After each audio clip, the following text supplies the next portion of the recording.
Hello guys, welcome to brain Boost channel. ఇప్పుడు మనం ముందుగా శ్రీ అయ్యప్ప స్వామి మాల వేసిన వారి గురించి మాట్లాడుకుందాం.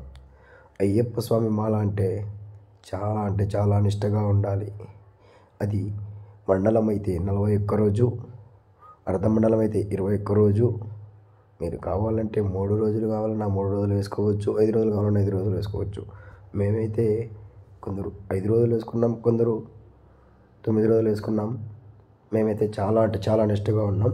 ఆ తర్వాత మాకు ఇరుముడి చెల్లించాలని ఇరుముడిలన్నీ కట్టుకోవడానికి మా గురుస్వామి దగ్గరికి వెళ్ళి ఇరుముడులు కట్టించుకోవడానికి స్టార్ట్ చేసాం.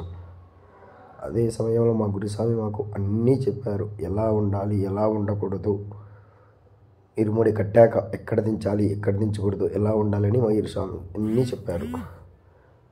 దానితో పాటు మేము 16 మంది కలిసి నిష్టగా ఇరుముడులు చెల్లించుకోవడానికి రెడీ అయ్యాము.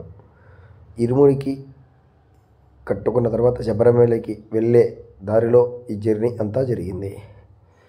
ముందుగా మా గుడిలో పూజ చేసుకొని, తర్వాత ఇంకో గుడి దగ్గరికి వచ్చి అక్కడ పూజ చేసుకొని అన్నీ పూర్తయ్యాక స్టార్ట్ అయ్యి ఇరిమేలిలో దిగాము. ఇరిమేలిలో దిగాక అయ్యప్ప స్వామికి ఎంతో ఇష్టమైన ప్లేస్ ఇరిమేలి అంటే. ఇరిమేలిలోన ఎగురు ఎగురు ఎగురు ఎగురు ఇరిమేలిలోన ఎగురు ఎగురు ఎగురు అని అయ్యప్ప స్వామి పుస్తకంలోనే ఉన్నది. అక్కడ మేము చాలా బాగా ఎంజాయ్ చేసి అయ్యప్ప స్వామికి ఏ లోటు లేకుండా అన్నీ చేశాము. అదే తర్వాత అక్కడే ఉన్న శ్రీ మహాగణపతి ఈశ్వరుని దర్శనం చేసుకొని అక్కడ నుండి శబరిమలకి అయితే స్టార్ట్ అవుదామని ఫిక్స్ అయ్యాము. శబరిమలకి స్టార్ట్ అయ్యే ముందుగా పంబా నది దగ్గరికి వెళ్ళి అక్కడ స్నానం చేసి మాకున్న దోషాలన్నీ పోగొట్టుకోవడానికి స్నానం చేశాము. పంబా అంటే మీకు తెలిసిందే, అయ్యప్ప స్వామి జన్మించిన స్థలం. పంబా నది తీరాన అయ్యప్ప స్వామి జన్మించారు.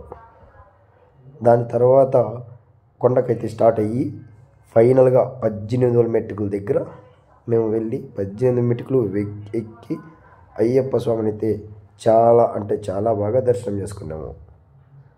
Thank you guys. Please subscribe to Brain Boost channel.